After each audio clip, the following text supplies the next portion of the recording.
Welcome to Your Future, Your Way, where we explore the many ways to reach your academic and professional goals. Whether you are a recent grad, considering career advancement, or even changing careers, this podcast is for you. There is more than one way to do higher education. This is Your Future, Your Way.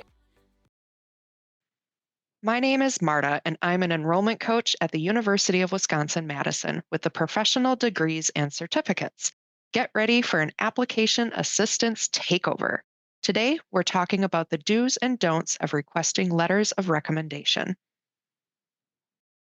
Before we start, we want you to know that the views, information, or opinions expressed in this podcast do not reflect the views of the Division of Continuing Studies, the University of Wisconsin-Madison, or the Board of Regents.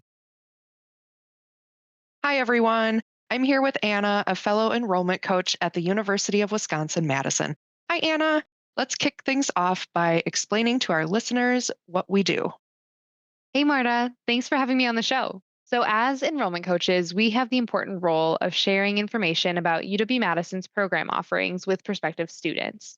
We help them find the right program based on their academic and professional goals. And once they've identified a program or programs that meet their needs, we guide them through the application process and answer any questions that pop up along the way. Yes, and related to assisting with the application process, today we're focusing on sharing best practices for requesting letters of recommendation. First, we should start with the technical process so you understand how letters of recommendation are submitted. You'll use the online application to invite someone to submit a recommendation.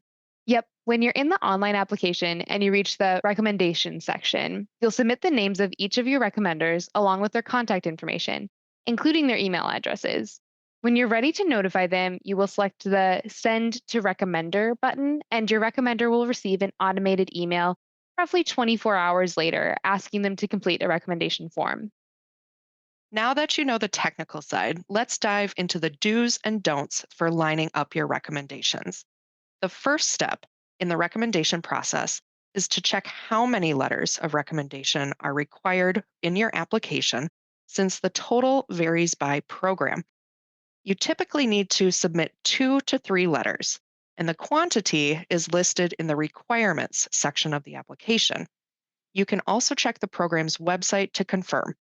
Please note that some programs don't require any letters, so knowing this upfront can save you time.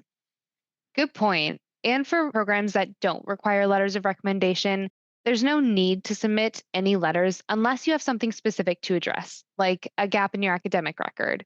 It is best to follow the program's instructions. Committees often won't read extra documents unless they are required. So, after applicants know how many letters they need, what should they consider when choosing their recommenders? Be sure to choose people who know you well in a professional or academic setting, like a professor, supervisor, or volunteer coordinator. Focus on people who can speak to your strengths relevant to the program. Asking an executive you don't work closely with might not be as fruitful as asking your direct supervisor who has more experience working with you. That is so true.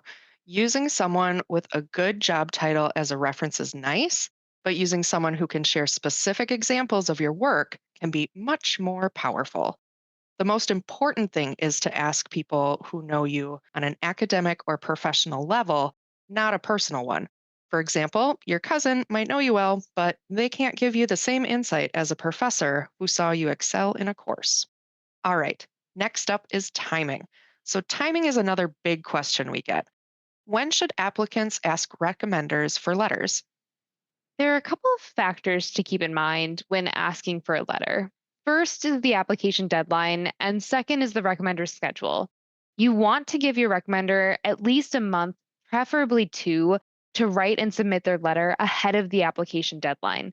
These are likely very busy people with many responsibilities, so it is best to give them time to write your letter. Yeah, and when you do ask, try to do it in person, by phone, or by video chat because it gives you an opportunity to share the most important information about the program you're applying to. why you chose the program, and the importance of their letter of recommendation. And once they've agreed, email them to say thank you and provide as many details as you can to help them write the recommendation. You can provide them with supporting materials, such as a copy of your statement of purpose, resume, and other applicable materials.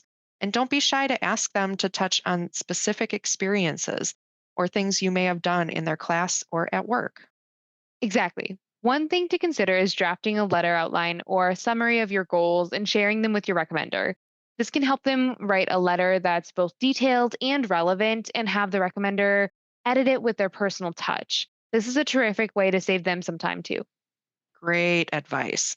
Also, be sure to let them know the process.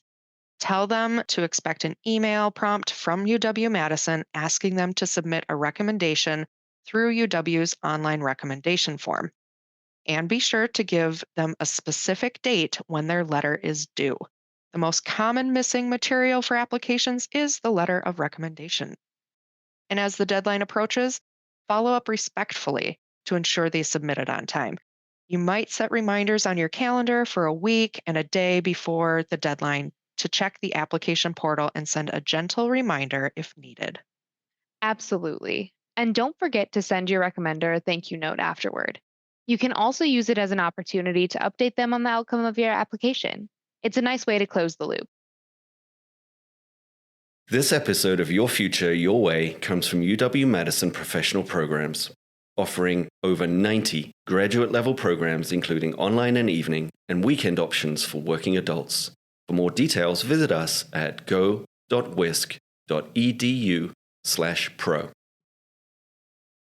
As we wrap up, we want to remind you that enrollment coaches like us are here to help. We can't write your letters of recommendation, but we can help you identify the right people to ask and ensure that you're prepared with the best application materials possible. If you have any questions, feel free to reach out to coach@pdc.wisc.edu. We're here to help you. And thanks for listening, and good luck preparing your application materials. On Wisconsin!